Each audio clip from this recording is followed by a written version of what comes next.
مفتی طارق مسعود special. تو ایسے دماغ بھائی آج کل لوگ ایب نارمل ہیں، تو اس لیے ان لوگوں کو ہنستے کھیلتے ہی انسان کے بچے بن جائیں، یہ زیادہ صحیح ہے۔ ڈرا ڈرا کے بنایا تو یہ دور نہیں ہے، یہ دور ہے تمیز سے۔ جو جائز حلال نعمتیں ہیں نا ان سے بھرپور فائدہ اٹھاؤ۔ اب میں یہ کہوں پرینک دیکھنا بھی جائز نہیں ہے، جس میں بے حیائی نہ ہو اس کی بات کر رہا ہوں، وہ دیکھنا بھی جائز نہیں ہے۔ مسٹر بین بھی حرام ہو گیا، تو کیا کریں پھر؟ کیا کرے پھر آدمی؟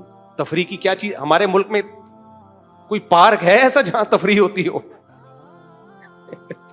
کوئی امریکہ کی طرح کوئی ایسی لیکس ہوں، خوبصورت جھیلیں ہوں جہاں بطخیں تیر رہی ہوں؟ پرینک جس میں بے حیائی نہ ہو اس کو میں دیکھنے کو جائز سمجھتا ہوں، تھوڑی دیر تفریح ہو جاتی ہے۔ اور ولاگ جو بھی جائز ولاگ ہیں اس کو بھی دیکھنے میں۔ کرکٹ تو سالہ صبح سے چلتا ہے، شام تک چلتا ہی رہتا ہے، اور پھر اس کے تبصرے پھر اگلے دن تک فجر تک چلتے ہیں۔ پھر اس میں جو جذبات ہیں لوگوں کے، اتنا پرینک میں ایسے جذبات تھوڑی ہوتے ہیں، تو وہ جو ایمان اور کفر کا مسئلہ بنا لیتے ہیں، پھر کئی مہینے اس پہ بحثیں چلتی ہیں۔ اتنا ٹائم میرے بھائی، یہ اتنا ٹائم ویسٹ کرو گے، اللہ کو کیا جواب دو گے قیامت کے دن؟ تو یہ زندگی بڑی قیمتی ہے۔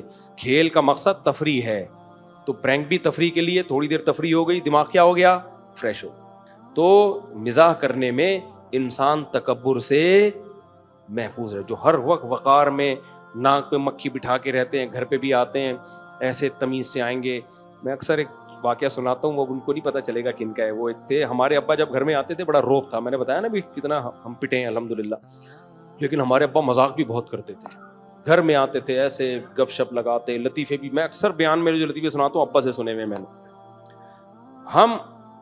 ہمارے ابا کے دوستوں میں تھے، وہ جب بھی گھر میں آتے نا تو وہ گھر میں آتے ایسے، بچے دروازہ کھولتے، ابا کی ویسٹ کوٹ اتارتے اور وہ گھر میں آ کے ایسے بیٹھ جاتے، بالکل یہی اسٹائل تھا۔ ایک بچہ آ رہا ہے چائے رکھ رہا ہے، ان کی بیگم آ رہی ہیں پانی رکھ رہی ہیں، بالکل روبوٹ نہیں آتا، نہ کوئی سلام نہ دعا، ہلکا سا ایک سلام کہہ دیا بس، پھر روبوٹ کی طرح لیٹ گئے اپنے کاموں میں مشغول۔ پھر اٹھے، 2-4 آرڈر مارے کہ اس کے بعد گھر سے باہر۔ ہم نے زندگی بھر ان کا یہ معمول دیکھا۔ ہم اپنے ابا کو دیکھتے تھے، یار ہمارے ابا کا بھی یہی اسٹیٹس ہے، لیکن کیسے گھر میں آتے ہیں۔ اچھا ہمارے ابا تو نمازی بھی تھے، وہ نمازی بھی نہیں تھے۔ ہم کہتے تھے نیک بھی ہمارے ابا ان سے زیادہ ہیں، صحیح؟ تو ہمیں اس عمل سے اپنے ابا سے اور زیادہ محبت ہو۔ تو جس کی طبیعت میں بالکل بھی مزاح نہیں ہے نا، تو اس میں اس بات کا خطرہ ہوتا ہے کہ اس کا کھوپڑی اوپر سے کیا ہو جائے؟ آؤٹ ہو جائے، سمجھ لو، تکبر پیدا ہو جائے گا اس کے اندر۔ تو کرکٹ کے میں اس لیے خلاف ہوں، ٹائم بہت زیادہ ویسٹ ہوتا ہے اس میں، اور یہ پرینک میں اتنا ٹائم، اگر پرینک میں ہی کوئی ساری رات پرینک ہی دیکھ رہا ہے تو وہ بھی بے وقوف ہے، ہم اس کو بھی منع کریں گے، بس تھوڑا سا دیکھ۔ اب یہ تھوڑی کہ مسٹر بین ہی لگا کے بیٹھ گیا ہے، سارے ایپیسوڈ آج ہی تو نے ختم کرنے ہیں۔ ڈپریشن کے لیے رکھو ایسی چیزیں، ڈپریشن بھی آئے گی نا تو جب آئے تو ایک کلپ رکھا ہوا ہے لگا کے دیکھ لیا، ایسے چلایا کرو۔ پھر جب میں نے شادیاں کی ہیں نا تو میں نے کہا ہر وقت رونا اچھا نہیں ہے، تھوڑا تھوڑا ہنسنا بھی چاہیے انسان کو، نہیں مطلب کہ ہر جگہ ہی رو رہا ہے آدمی۔ تو لوگ مجھے کہتے ہیں جمعے میں لوگوں کو ہنساتے ہو، میں کہتا ہوں گھر میں بیٹھے ہوئے رو رہے ہوتے ہیں بیچارے، یہ تو تھوڑا یہاں کے ہنس لیں گے، گھر میں بھی روئیں، ملک کی حالات پہ بھی روئیں اور یہاں کے بھی روئیں، تو جہنم میں جانے سے پہلے یہ تو جہنم میں چلے گئے۔ ہم نے تو ان کو جہنم سے بچانا ہے، دنیا کی جہنم سے بھی اور آخرت۔ اور اس زمانے میں لوگوں کے اعصاب کمزور ہیں، تو اس لیے ہنستے ہنستے ہی دین پہ چل جاؤ، زیادہ اچھا ہے۔ زیادہ ٹینشن لوگے، اللہ کا خوف تو پیدا ہونا نہیں ہے، صحتیں برباد ہونا شروع ہو جائیں گی، فوراً نفسیاتی بن جاتے ہیں۔ کسی کو تھوڑا سا احتیاط سے وضو کا طریقہ سکھا دو نا اللہ کا خوف ڈال کے، وہ وہمی بن جائے گا، شاور کے نیچے بیٹھا ہی رہتا ہے، غسل ہی کرتا رہتا ہے، نل کو لوٹے کے لوٹے بہا دیتا ہے پانی کے۔ تو اس لیے میں وضو بھی ایسے بتاتا ہوں، کر لے بخشش ہو جائے گی، اسی وضو میں انشاءاللہ کیا ہو جائے گی۔ اب ہو سکتا ہے علماء میرا بیان سنے بولیں آپ ان کو اتنا وہ کر رہے ہو فری، ایک بال اس جگہ بھی خوش، ایک بال کے برابر جگہ بھی خوش رہ جائے تو جہنم ہے نا۔ تو میں کہتا ہوں یہ حدیث میں نے ان کو سنائی نا اور زیادہ احتیاط کے ساتھ سنا دی، یہ ایسا نہیں کہ جہنم کا خوف پیدا ہوگا، یہ وہمی ہو جائیں گے، وہمی۔ طلاق کے مسائل زیادہ احتیاط سے بتا دو، یہ کہنے سے بھی طلاق ہوتی ہے، یہ کہنے سے، تو وہمی بن جاتے ہیں۔ ہر وقت ان کو یہی لگتا ہے کہ طلاق ہی ہو رہی ہے، بس شادی تو ہو ہی نہیں رہی، تو ایسے دماغ بھائی آج کل لوگ ایب نارمل ہیں, تو اس لیے ان لوگوں کو ہنستے کھیلتے ہی انسان کے بچے بن جائیں, یہ زیادہ صحیح ہے. ڈرا ڈرا کے بنایا. میں خود بعض اسکالر کو جب سنتا ہوں نا میں ڈر جاتا ہوں, میں کہتا اللہ میری نیند گئی آج. بعض اسکالر ایسے ہیں یوٹیوب پہ جب آتے ہیں نا ایسے ڈانٹ رہے ہوتے ہیں, وہ اینکر کہتے ہیں مجھے کیوں ڈانٹ رہا ہے بھائی, میرا کیا قصور ہے. یعنی ایسے بات کر رہے ہوتے ہیں کہ اینکر بزبان حال, سامنے تو نہیں کہے گا, بزبان حال کہتا ہے مجھے کیوں ڈانٹ رہا ہے. یعنی وہ اینکر جب ان سے کوئی سوال پوچھتے ہیں ایک دم غصے میں آ جاتے ہیں نا وہ, تو اینکر کی دیکھ کے لگ رہا ہوتا ہے اینکر کہہ رہے ہیں میں نے تھوڑی یہ کام کیا ہے, مجھے کیوں ڈانٹ رہا ہے. تو ان کو دیکھ کے آدمی اور ڈپریشن میں جاتا ہے, خطرناک قسم کی باتیں کر رہے ہوتے ہیں, یوں ہو جائے فلانا ہو جائے ڈمکانا ہو جائے. تو یہ دور نہیں ہے, یہ دور ہے تمیز سے. جو جائز حلال نعمتیں ہیں نا ان سے بھرپور فائدہ اٹھاؤ. اب میں یہ کہوں پرینک دیکھنا بھی جائز نہیں ہے, جو جس میں بے حیائی نہ ہو اس کی بات کر رہا ہوں, وہ دیکھنا بھی جائز نہیں ہے. مسٹر بین بھی حرام ہو گیا, تو کیا کریں پھر, کیا کرے پھر آدمی. تفریح کی کیا چیز, ہمارے ملک میں کوئی پارک ہے ایسا جہاں تفریح ہوتی ہو؟ کوئی امریکہ کی طرح کوئی ایسی لیکس ہوں, خوبصورت جھیلیں ہوں جہاں بطخیں تیر رہی ہوں. میں امریکہ میں جب میں نے لیکس دیکھی نا جو بطخیں تیر رہی ہیں, میں نے کہا کراچی میں ایک بطخ بھی کوئی زندہ نہیں چھوڑے گا اگر گورنمنٹ ایسے بطخیں لا کے چھوڑ دے. سب سے پہلے بطخ کو ہم نے ٹینشن دینی ہے, اتنے پتھر ماریں گے نا اس بطخ پہ, سنسار کر کے مار دیں گے, ذبح کرنے کی نوبت ہی نہیں آئے گی. ہر آدمی نا اپنی ٹھڑک دور کرنے کے لیے نشانہ چیک کرے گا یار, پھر اس میں گند کتنا ہوگا. تو ہمارے یہاں تو ایسی کوئی جگہ ہی نہیں ہے جہاں انسان لائف کو انجوائے کر سکے, کوئی تفریح ہو, کوئی آکسیجن پراپر مل رہی ہو. کہیں بھی جاؤ پراپر آکسیجن ہی نہیں ہے. تو اب ایک ہی چیز رہ گئی ہے ہماری ذہنی تفریح کی, تھوڑا بہت پرینک شرینک دیکھ لو, تھوڑا بہت لطیفے سن لو, اور کیا رہ گیا ہمارے پاس. تو یہ بھی اگر حرام, مفتی لوگ کہتے ہیں حرام ہے, تو اس سے کیا ہوگا, لوگ چرس پینا شروع کریں گے پھر. بھائی تفریح کی اب ہمارے پاس چرس رہ گئی ہے. تو جائز تفریحاں تو خود بھی ان پہ پابندیاں, بچوں پہ بھی اس طرح کی پابندیاں نہ لگاؤ. ٹھیک ہے بیٹا. اچھا اس پہ بھی لوگ کہتے ہیں قربانی کے جانور کے ساتھ بچے بہت ہل جل رہے ہوتے ہیں, کھیل رہے ہوتے ہیں, یہ جانور کی قربانی کا مبارک جانور ہے. یار بچوں کو بھی ایک موقع ملا ہے تفریح کا, اور عید کا دن ہے تو تھوڑا سا انجوائے کرنے دو. بہت لوگ مجھے کہتے ہیں اس پہ بیان دیں, گلی میں جانور کو بھگا کے گھوم رہے ہیں, اس سے جانور کو تکلیف ہو رہی ہے. وہ جانور ہے بھائی, وہ برگر فیملی سے اس کا تعلق, وہ ڈیفنس کا پلا ہوا برگر فیملی کا بچہ نہیں ہے. وہ اونٹ ہے جس نے ریگستانوں میں کانٹے کھائے ہیں, وہ گائے ہے, صحیح ہے نا, جو ہر وقت گوبر میں بیٹھی رہتی تھی. ابھی تو پھر بھی اس کو تھوڑا صاف ستھرا ماحول مل رہا ہے, تو کچھ نہیں ہوتا. اگر بچے خوش ہو رہے ہیں اور تھوڑا سا لے کے بھاگ رہے ہیں تو انجوائے کرنے دو ان کو. وہی لطیفہ ہے نا, مسجد میں بچے آ گئے تو وہ لوگ کہتے ہیں نا کیوں آ گئے, شرارتیں کر رہے ہیں. تو ایک دیہاتی کی مسجد آ گئی نا, بھینس آ گئی مسجد میں, امام صاحب نے پکڑ کے ڈنڈا مارا. تو دیہاتی نے کہا بے زبان جانور ہے, نہ سمجھ, کبھی مجھے دیکھا آپ نے مسجد میں, تو بے زبان ہے, غلطی سے آ گیا بیچارہ, اس کو کیوں مار رہے ہو. تاغوت سے کیا مراد ہے تفسیر میں آئیں گے پھر کبھی انشاءاللہ ڈیٹیل والا سوال ہے. دو باتیں ایک ہی ہے کہ ایک صاحب نے چیلنج کیا ہے کہ حنفی اپنی پوری نماز سلام تک صحیح حدیث سے ثابت کر کے بتا دے, میں مان جاؤں گا. یہ پھر بھی نہیں مانے گا, یہ بہت ڈھیٹ لوگ ہیں. احناف کی تکبیر تحریمہ سے لے کے سلام تک پوری نماز حدیث سے ثابت ہے, سمجھتے ہو, پوری نماز حدیث سے ثابت ہے. ان سے میں پوچھتا ہوں کہ آپ اپنی پوری نماز حدیث سے ثابت کر کے دکھاؤ. یہ نہیں کر سکتے. تو جو اس طرح کی بات کر رہے ہیں نا اس کو لاؤ میرے پاس, میں اس سے چند سوال پوچھوں گا, تم ثابت کرو. دوسری بات یہ کہ حدیث کہتے ہیں کہ نبی صلی اللہ علیہ وسلم کی آخری نماز ویسی ہی تھی جیسے کہ ہم پڑھتے ہیں. حنفی جھوٹ بولتے ہیں کہ ترک رفع الیدین ہے. صحابہ کرام میں اکثریت ترک رفع الیدین کرتی تھی. یہ اس طرح کے جتنے بھی لوگ ہیں نا ان کو ڈی موٹیویٹ کیا کرو, ان کا کوئی کام نہیں ہے. ان کا رفع الیدین ٹانگیں چوڑی. میں مانتا ہوں سارے اہل حدیث ایسے نہیں ہوتے جیسے جس نے آپ پر یہ اعتراض کیا, لیکن بہت سے اس طرح کے ہوتے ہیں, ان کو ایسی بیماری ہوتی ہے کہ ان کو کوئی غرض ہی نہیں. وہ ووٹ بھی اس بات پہ دیتے ہیں کہ وہ رفع الیدین کر رہا ہے کہ نہیں کر رہا. ان کا سب سے بڑا مسئلہ کیا بن چکا ہے, رفع الیدین. تو یہ کم ظرف لوگ ہیں, سمجھتے ہو, یہ اختلافی مسئلہ ہے, صدیوں سے چلا آ رہا ہے. ابراہیم نخعی جن کا نام امام بخاری بڑے احترام سے لیتے ہیں, وہ ترک رفع الیدین کے قائل تھے. عبداللہ بن مسعود ترک رفع الیدین کے صحیح حدیث ہے ترمذی کی. تو اور عبداللہ بن مسعود کے جتنے شاگرد تھے وہ سارے ترک رفع الیدین کے بغیر نماز پڑھتے تھے. تو یہ کیا ان لوگوں کو نہیں پتا تھا نبی نے آخری نماز کیسے پڑھی ہے؟ تو اختلافی مسئلہ ہے, اس کو اتنا ہی رہنے دو. تو یہ کسی کام کے لوگ نہیں, ان سے امت میں کوئی خیر کی امیدیں نہ رکھیں میرے دوست. اور جو یہ بات کیا کریں رفع الیدین, اس سے بولو 3 طلاق کا مسئلہ زیادہ اہم ہے یہ رفع الیدین کا. میں ہر اہل حدیث کو چیلنج نہیں کر رہا, اہل حدیث میں معتدل بھی ہیں, لیکن جو اس طرح کے جس کو خارش ہو نا, جو پرچیاں لکھ رہا ہو, اس کو بولو رفع الیدین نہ کرنا زیادہ برا ہے یا 3 طلاق دے کر حرام بیوی کو رکھ لینا زیادہ برا ہے. تو فوراً کہے گا 3 طلاقوں سے حرام نہیں ہوتی. پھر میں آپ کو ایک چیلنج کرتا ہوں, اس کو بولو مفتی طارق مسعود صاحب کے پاس آ جاؤ 3 طلاق کے مسئلے میں آپ کو بتا دوں وہ زہر کا پیالہ پی کے 100 دفعہ مر جائے گا, اس مسئلے پر کبھی بحث نہیں کرے گا.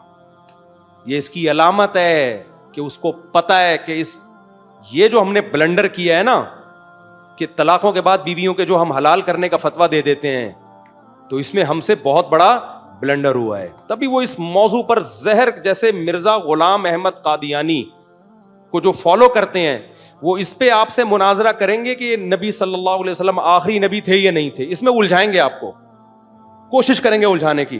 لیکن آپ اس سے اگر یہ بحث کرو کہ شرافت نبوت سے پہلے کا مقام ہے, پہلے کسی آدمی کا شریف ہونا ثابت ہوتا ہے, پھر آگے نبوت پہ بات ہوتی ہے. تو آپ قادیانیوں سے یہ بحث کرو کہ ہم اس بحث کو چھوڑو نبی آخری نبی تھے یا نہیں تھے, گل ویلے دی تے پھل موسم دا, اس پہ بحث کرو کہ مرزا غلام احمد قادیانی شریف انسان تھا یا نہیں تھا. ہم اس کی کتابوں سے ثابت کریں گے, نبی ہونا تو دور کی بات. ظاہر ہے جو اتنا بڑا کذاب اور دجال ہو وہ شریف ہو سکتا ہے, جس نے اتنا بڑا جھوٹ باندھ دیا. ہم یہ ثابت کریں گے اس کی کتابوں سے کہ وہ شریف آدمی نہیں تھا. ہمارے استاذ کہا کرتے تھے, بڑے مناظر تھے, وہ کہتے قادیانی زہر کا پیالہ پی لے گا, اس ٹاپک پر بات کرنے کے لیے آمادہ نہیں ہو. تو اسی طرح جو اس طرح کے اہل حدیث ہیں نا, جو رفع الیدین اور یہ مسئلوں میں نا بہت زیادہ غلو کرتے ہیں, آپ ان سے بولو رفع الیدین سے زیادہ اہم کیا ہے؟ 3 طلاق. تو آؤ مفتی طارق مسعود کہہ رہے 3 طلاق کے مسئلے پر بات کرو. تو تم 3 طلاق میں اگر صحیح ثابت ہو گئے نا, تو میں حنفی فقہ ویسے ہی پورا چھوڑ دوں گا. میں بولوں گا جب انہوں نے حنفیوں نے 3 طلاق کے مسئلے میں اتنی بڑی غلطی کی ہے, تو رفع الیدین میں تو اس سے بڑی غلطی ہو سکتی ہے. تو میں فقہ حنفی ہی چھوڑ دوں گا میں, ٹھیک ہے نا. میں رفع الیدین بھی کروں گا, میں زور سے آمین بھی, میں اہل حدیث ہو جاؤں گا. تو آپ کو بتا دوں, پھر میں بتا دوں, میں اس طرح کی بحث میں ہر اہل حدیث کو نہیں ملامت کرنا چاہتا, لیکن جو اہل حدیث اس طرح کی حرکتیں کرتے ہیں, جا کے حنفیوں کو چھیڑتے ہیں, تم رفع الیدین نہیں کرتے, تم یہ نہیں کرتے, تو ہر چیز کا جواب دلیل سے نہیں دیا جاتا. جو فتنہ پرست لوگ ہوتے ہیں نا, ان کو انہی اسٹائل میں جواب دیا جاتا ہے. دلائل سے جواب تو رفع الیدین کے کئی دفعہ ہو چکے ہیں, ہمارے بیانات میں بھی آ چکے ہیں, کتابیں بھی لکھی ہوئی ہیں, اور ہم مانتے ہیں اختلافی مسئلہ ہے, دلائل دونوں طرف ہیں, اور ہمیں کانفیڈنٹلی احناف کے دلائل زیادہ مضبوط لگتے ہیں اس میں. تو لیکن آپ کو نہیں لگتے تو کوئی ایسی بات نہیں ہے, اختلافی مسئلہ ہے. 3 طلاق کا مسئلہ اختلافی نہیں ہے, آپ نے بنایا ہوا ہے, اجماعی مسئلہ ہے. تو آپ آؤ اس پہ بحث کرو. 3 طلاقیں ایک ہوتی ہیں کہ 3 قرآن و سنت کی روشنی میں. تو میں آپ کو لکھ کے دے دوں, وہ زہر کا پیالہ پی لے گا, وہ اس مسئلے پر بحث نہیں کرے گا. وہ یوٹیوب پہ کلپ بنا کے ڈال, میرے ہو سکتا ہے اس کلپ پہ بھی ریئیکشن آ جائے, کلپ بنا کے ڈال دے گا, سامنے نہیں بات کریں گے کبھی. کلپوں میں بڑے گھیر پھیر ہوتی ہے, جب سامنے بات ہوتی ہے نا شرائط کے ساتھ, وہ الگ اسٹائل میں ہوتی ہے. سمجھتے ہو کہ نہیں سمجھتے؟ پھر اس میں آدمی اسی وقت پکڑ لیتا ہے کہ آپ گڑبڑ کیا کر رہے ہو, ترجمے میں کہاں غلطی کر رہے ہو, کہاں آپ کسی صحابی کی طرف غلط بات منسوب کر رہے ہو. ظاہر ہے کسی ایک صحابی نے بھی 3 طلاق کو ایک نہیں کہا, تو کیسے یہ مذہب ٹھیک ہو سکتا ہے؟ 3 طلاق کو ایک کہنے والا کیسے ٹھیک ہو سکتا ہے؟ آپ کا علم صحابہ سے آگے نکل گیا کیا؟ جس صحابی سے بھی ہمیں ملتا ہے اکٹھی 3 طلاقوں کا 3 ہی ملتا ہے ہمیں, تو آپ کیا صحابہ سے بھی آگے نکل گئے ہو؟ لوگ کہتے نہیں بعض صحابہ سے بھی منقول ہے, ابن حجر نے لکھا ہے, فلان. کہاں منقول ہے؟ دکھا دو نا. صحیح ہے نا. باتیں پھینکنے پر گورنمنٹ کی طرف سے کوئی پابندی نہیں ہے. جیسے وہ تراویح کے مسئلے میں کہ اہل حدیث عالم کا کلپ آیا, میرے خلاف کلپ بنائے انہوں نے کہ امام مالک کہتے ہیں پتہ نہیں لوگوں نے اتنے رکوع کہاں سے نکال لیے کہ نبی سے تو 8 ثابت ہیں. میں نے اتنا تلاش کیا, کوئی امام مالک کی طرف کوئی تو کہیں کتابوں میں مل جائے, ککھ بھی نہیں ہے.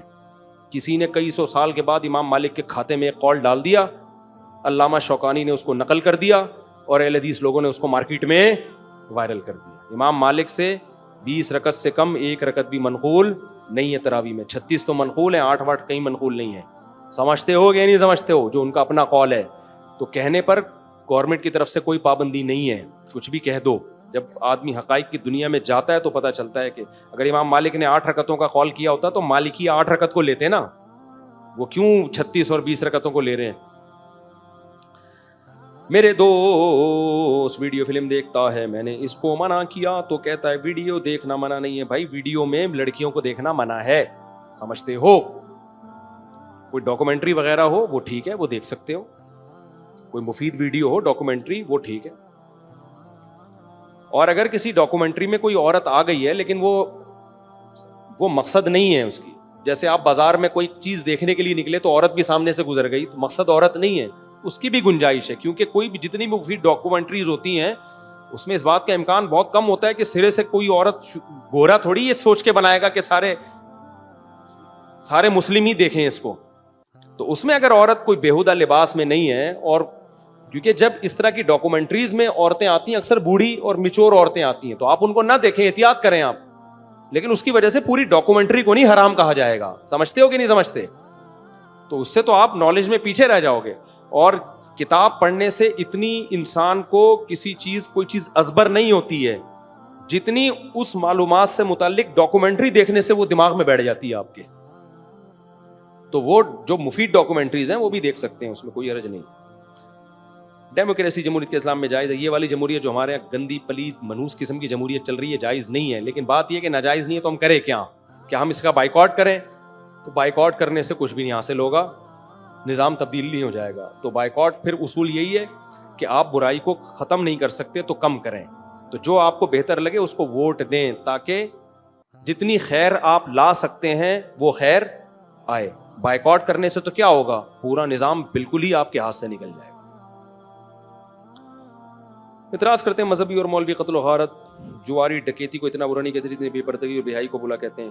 بے حیائی اور بے پردگی کا نقصان جوئے اور جواریوں سے زیادہ, ڈکیت کو تو ہم بہت برا کہتے ہیں, ایسا نہیں ہے بھائی, کیوں نہیں کہتے؟ بے حیا عورت سے زیادہ ڈکیت برا ہے, بندوں کی جان ہی چھین لیتا ہے وہ. اور لیکن بے حیا عورتیں بھی کوئی کم تھوڑی ہیں. کس قدر سوسائٹی میں گھروں میں طلاقیں ہو رہی ہیں ان کی. آدمی جب باہر اتنی اونچی اتنی اوٹ پٹانگ چیزیں دیکھتا ہے تو بیوی سے محبت 2% کی نہیں رہتی اس کو, پھر شادیاں بھی نہیں کرتے اس چکر میں. تو سارا فیملی سسٹم تباہ ہو رہا ہے اس کی وجہ سے. میرے والد صاحب کہتے ہیں کہ جو یہ کہتے ہیں فرض نماز کے اجتماعی دعا ثابت ہے, اس کا مطالعہ بہت کمزور ہے, وہ مطالعہ کرے اس کا. ایسا نہیں ہے. فرض نماز کے بعد ہمارے معلومات کے مطابق کوئی بھی صحیح حدیث نہیں ہے جس میں آتا ہو نبی صلی اللہ علیہ وسلم نے ہاتھ اٹھا کے اجتماعی دعا مانگی ہو, بلکہ انفرادی بھی نہیں ملتا کہ فرض نماز کے بعد آپ نے کوئی صحیح بے غبار حدیث. ہاں کچھ حدیثیں ہیں جن کی سند پہ کلام ہے, لیکن وہ بھی انفرادی دعا کے متعلق ہے. چلو اس کو اگر کوئی صحیح مان بھی لے تو ونس اپون اے ٹائم آپ نے ایسا کیا, معمول پر تو کوئی حدیث پھر بھی نہیں ملتی.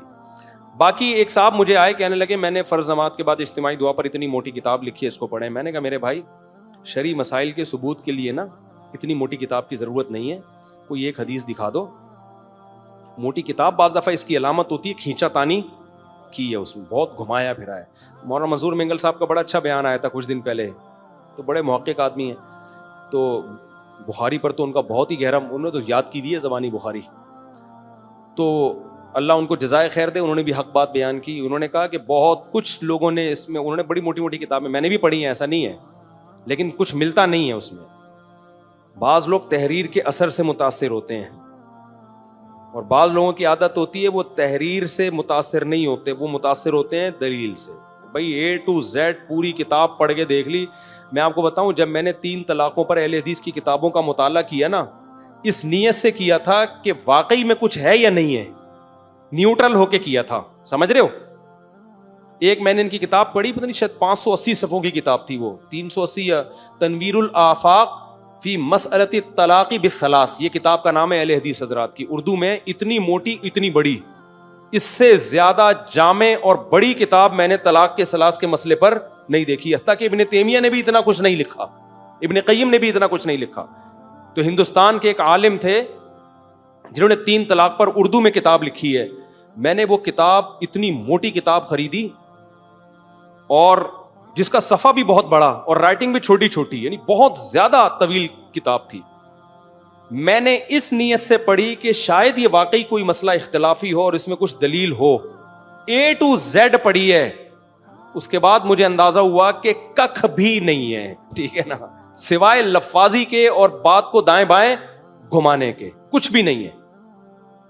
وہ حضرت عمر کو آخر وقت میں ندامت ہوئی تھی کہ میں نے 3 طلاق کو 3 کر کے یہ بھی میں نے حدیث دیکھی جو ابن قیم نے لکھی ہے. حدیث کے جب عربی الفاظ دیکھے تو اس میں ایسا کچھ تھا ہی نہیں. عربی الفاظ کا ترجمہ ہی غلط کیا ہوا تھا. اور پھر وہ سند دیکھی تو وہ سند بھی انتہائی کمزور, اور اس پر جو اشکالات ہوتے ہیں وہ اشکالات بھی بہت زیادہ. دیکھو نبی کے پاس نا ایک خاتون آئی تھی کہ یا رسول اللہ میرے شوہر نے مجھے ماں کی پشت سے تشبیہ دے دی ہے, عرب میں اس کو طلاق سمجھا جاتا تھا, تو بہت رو رہی تھی.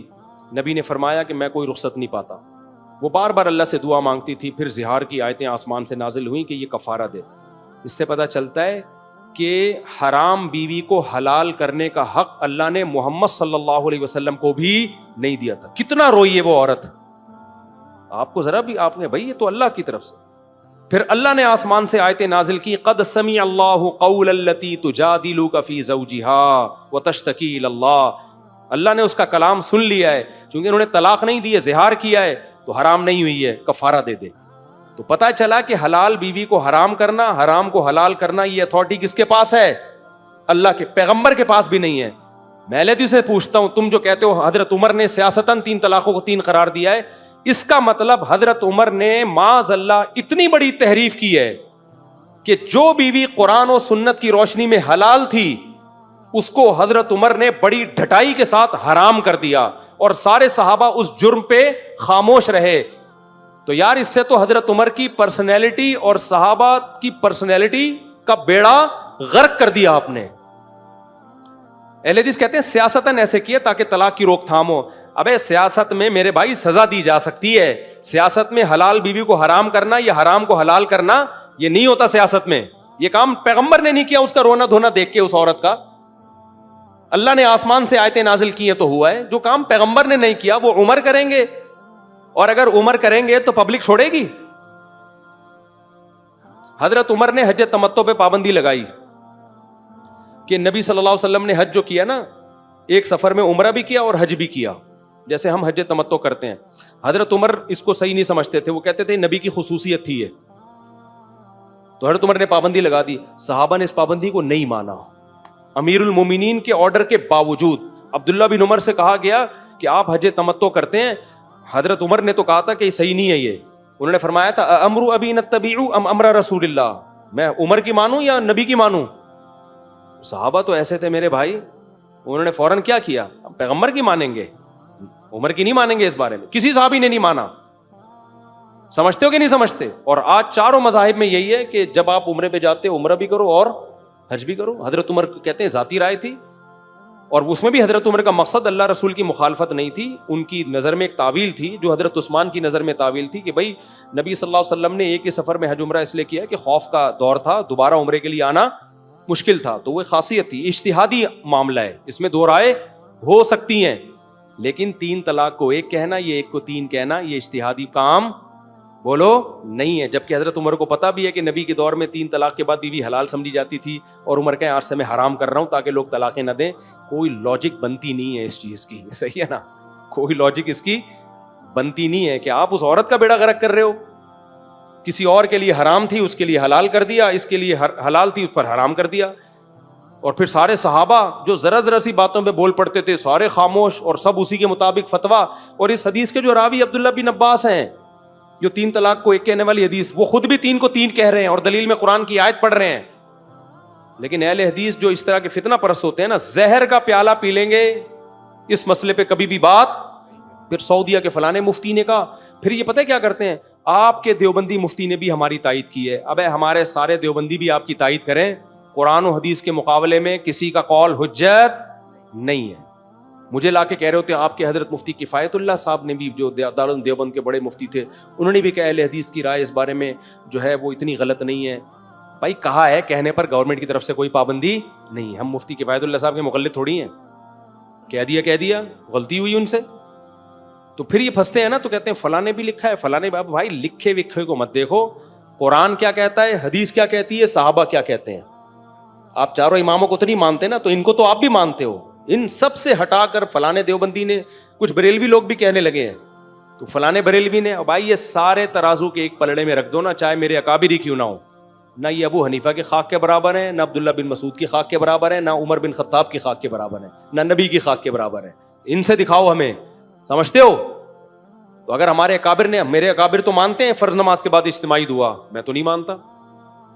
کیوں نہیں مانتا بھائی, ہمیں کچھ بھی اس میں, تو ہمارے اکابر سے ہمیں عقیدت ہے, ان کے علم تقوی کی وجہ سے, اس بیس پہ نہیں ہے کہ وہ معصوم عن الخطا ہیں, ان سے کبھی کوئی غلطی ہو ہی نہیں سکتی. یہ ہمارا نظریہ اپنے پیر مفتی رشید احمد صاحب کے بارے میں نہیں ہے, تو آگے والے کے بارے میں کہاں سے ہوگا, ٹھیک ہے نا, ان کے بارے میں نہیں ہے تو واقعی کہاں سے. تو یہ جو اجتماعی دعا کے بارے میں اتنی موٹی موٹی کتابیں لکھتے ہیں نا بھائی, کتابیں نہیں, کوئی فقہ کا مضبوط جزیہ دکھا دو, کیونکہ فقہ میں جو جس قول پہ فتویٰ ہوتا ہے نا وہ بہت مضبوط قول ہوتا ہے, اس پہ کوئی دلیل ہوتی ہے. تو ہمارے جو فقہ حنفی کی کتاب میں دکھا دو, وہاں بھی نہیں ہے. اس لیے نہیں ہے کہ حدیث میں نہیں ہے, فقہ تو قرآن و حدیث ہی سے نکالا گیا ہے نا, تو حدیث میں بھی نہیں ہے, وہاں بھی نہیں ہے. تو پھر وہ اجمالی حدیثیں ہیں کہ نماز کے بعد دعا کی بڑی فضیلت ہے, تو وہ اجمالی حدیثیں تو وظائف کے بارے میں ہے. نماز کے بعد دعا کی فضیلت تو ہے, کیسے ہے, نبی نے کیسے عمل کیا ہے. دیکھو اذان کے بعد بھی دعا کی فضیلت ہے نا, اس کا یہ مطلب تھوڑی کہ ہاتھ اٹھا کے سب اجتماعی دعا شروع کر دیں. تو نبی نے فرض نماز کے بعد دعا کی فضیلت بیان کی ہے, لیکن دوسری حدیثوں سے پتہ چلتا ہے کیسے بیان کی ہے, اور فقہ کی کتابیں اٹھا کے دیکھتے ہیں تو پتہ چلتا ہے کہ انہوں نے بہت ڈیٹیل میں جا کے, تو وہ کتابیں اس کے ذکر سے خاموش ہیں. پھر بھی میں کہتا ہوں یہ اتنا بڑا مسئلہ ہے نہیں, اگر کوئی مانگ رہا ہے تو مانگنے دو, فتنہ نہ پھیلاؤ, لیکن ہمیں مجبور نہ کریں کہ ہمیں آپ تھوپیں ہمارے سر پہ اور آپ کہیں کہ تم اکابر کی روش سے ہٹ گئے ہو, تم دیوبندیت سے نکل گئے ہو, تم فلانے سے نکل گئے ہو. یہ اسٹائل آپ کا غلط ہو جائے گا. تو اتنی موٹی کتاب کے بجائے کوئی ایک حدیث دکھا دو, ظاہر ہے پوری زندگی نبی نے جو عمل کیا ہو تو کوئی تو حدیث ہوگی نا, اس میں کچھ بھی نہیں ہے. اور پھر آپ فقہ حنفی کو اکثر فالو کرتے ہیں, یہاں پہ فقہ حنفی میں کوئی مفتہ بھی قول جو مضبوط قول ہو کسی فتوے کی کتاب سے وہ دکھا دو, وہ بھی نہیں ہے. باقی پھر اردو کتابوں سے دکھاؤ گے تو وہ تو پھر اردو کتابیں تو پھر میں بھی لکھ سکتا ہوں, کوئی بھی لکھ سکتا ہے. ہم رجال ونحن رجال, سمجھتے ہو. ایک گاڑی مندی نام کہتے ہیں, جو شدی کہتے ہیں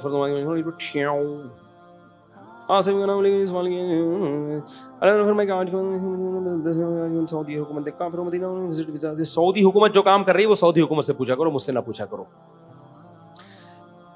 سعودی حکومت کچھ غلط کر رہی ہوتی ہے, لوگ مجھ سے پوچھیں وہ کیوں غلط کر رہی ہے. بھائی میں غلط نہیں کر رہا, ان سے پوچھو جا کے.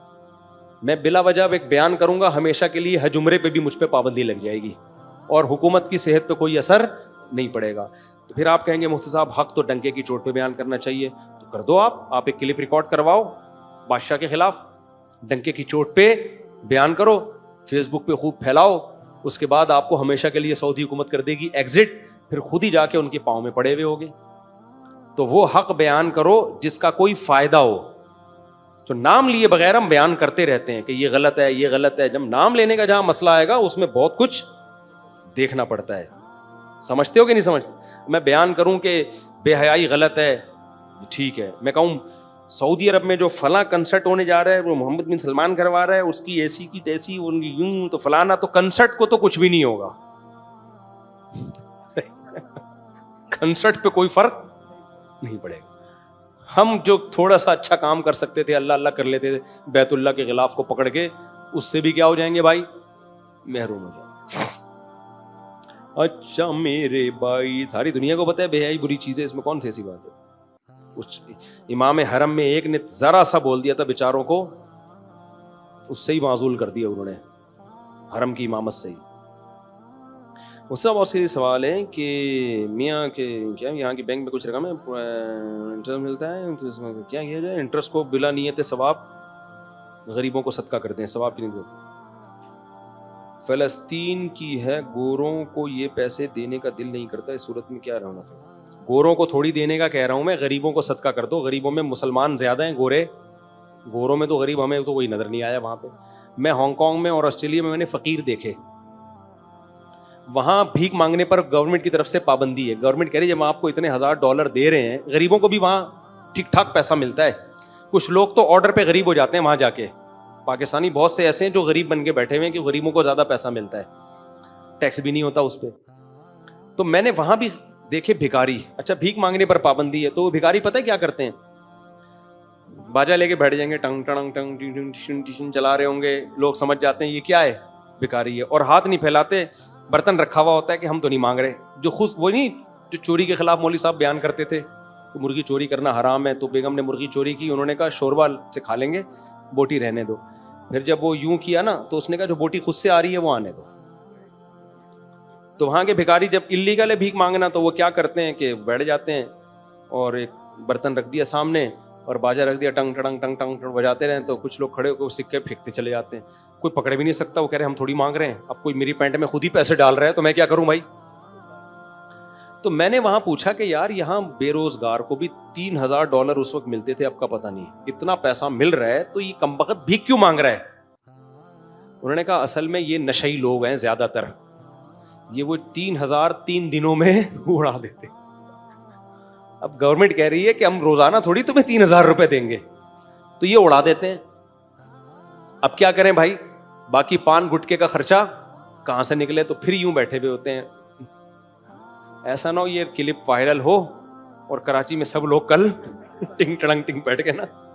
لیکن یاد رکھنا یہاں غربت اتنی ہے کہ تمہارا باجا چوری ہو جائے گا. کل کوئی ڈاکو باجا لے کے وہ بیٹھا ہوا ہوگا, وہ کر رہا ہوگا یہ سارے کام.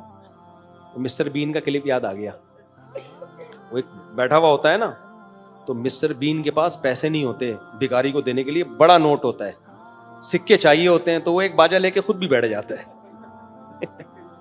سکے جمع ہو جاتے ہیں, اس کو دیتا ہے کھلا لے کے. کتنا دماغ استعمال کیا نا. ہمارے پرینکر اس طرح کا کھوپڑا استعمال نہیں کرتے. تو وہاں جو بے روزگاری, یہ سوال کے جواب کس پہ تھا یار, بہت زیادہ لمبا بیان ہو گیا بھائی جان, ہو گیا نا. تو یہ جو میں نے بھکاری کا قصہ سنا ہے کس بات پہ سنا ہے؟